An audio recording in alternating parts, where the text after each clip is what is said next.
Elif Croft malikanesinden herkese merhaba. Book of Lorath'ın 1. bölümünün Türkçe çevirisini hazırladım. İyi seyirler diliyorum. You've travelled a long way to be disappointed, young scholar.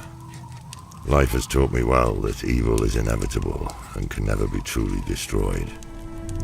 It can be banished, it can be thwarted, it can be driven back, but only for a time.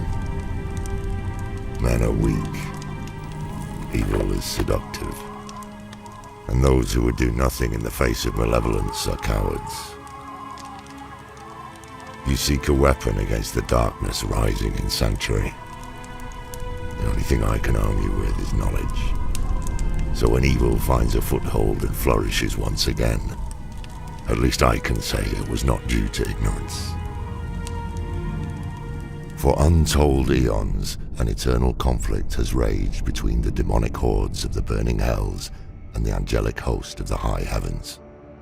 Scholars have spilled gallons of ink and spent their eyesight in dim scriptoriums, writing and debating how these two factions began, and what came before them, before us.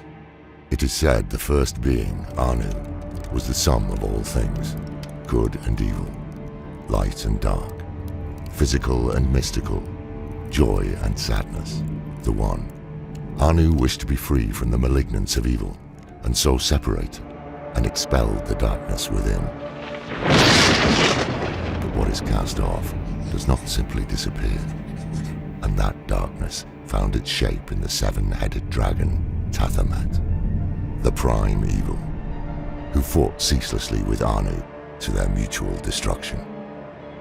It is said, when the remains of these two titans settled, the universe as we know it came into existence. All the realms of the high heavens, the burning hells, and pandemonium.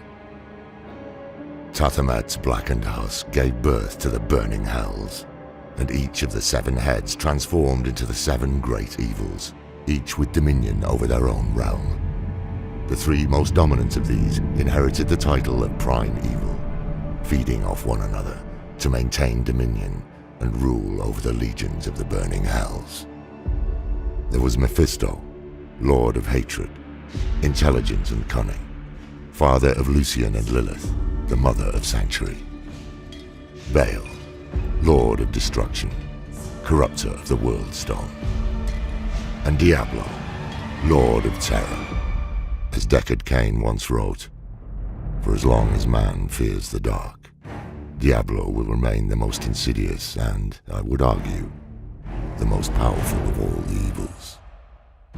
The four lesser evils, no less dangerous to the people of Sanctuary, are not to be discounted on the basis of their title.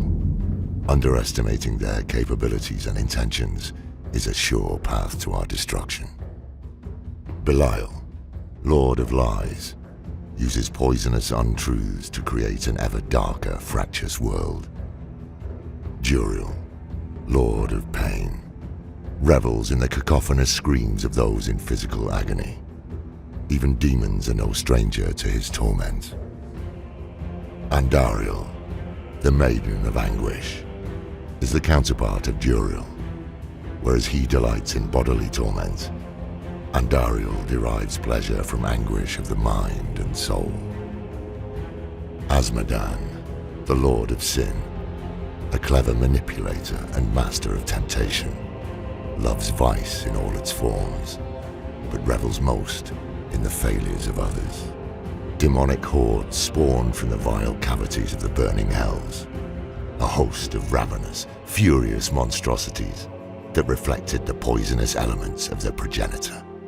There are demons beyond counting in the burning hells. At the center of the high heavens lies the crystal arch, said to be formed of Anu's spine. When it vibrates in perfect harmony, an angel is created, embodying an aspect of what Anu had once been. The purest of these become archangels, and 5 rose above the rest to lead the host of the high heavens. Imperius, archangel of valor, a brilliant tactician who commanded the warriors of heaven and led them into battle with hell, but whose pride has led to much destruction. Tyrael, former Archangel of Justice, who abandoned his rigid dedication to justice and took up the aspect of wisdom instead. He supported the many causes of humanity, renounced his angelic nature, and fell to earth as a mortal. Sanctuary would have fallen to darkness long ago without his aid. Inarius, creator of Sanctuary, served under Tyrael and was an advisor to the council until he rebelled. Auriel, the Archangel of Hope, who embodies the shining light of a bright future and sees the potential for good in all things, but who is no less a warrior than the others, dispatching those who spread despair and darkness. She is said to lead the chorus of the high heavens in harmony.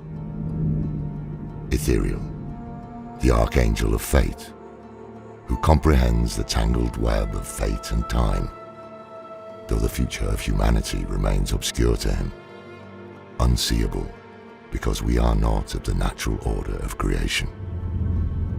Malthael, the former Archangel of Wisdom, who fell to darkness and brought ruin to Sanctuary when he abandoned the aspect of wisdom and took up the aspect of death. I encountered him once long ago and barely escaped with my life. Few who met him after his transformation survived. After all, no one can stop death. These 5 archangels formed the Angiras Council and ruled heaven in harmony until Malthael abandoned heaven. The council fell to confusion and dissension. Their unity diminished. Alongside heaven and hell, there is a third realm, and this is where our next story begins and ends. Where Anu and Tathamet slew one another, the violence scarred the cosmos and birthed the plane of pandemonium. It was here the World Stone, also called the Eye of Anu, came to rest. A mountain-sized artifact of infinite power that embodied the endless cycles of birth and death, destruction and creation. Desire to control its infinite power fueled the eternal conflict, until Inarius and Lilith stole it and used it to create Sanctuary. The hour grows late, the fire is dying and the cold is unrelenting. Come back if you're still alive, and I'll tell you the tale of our creation. Of our creators, Lilith and Inarius, mother and father of Sanctuary, and the long, bloody history of the eternal conflict. For now, we should rest, and I pray your dreams are not as dark as mine.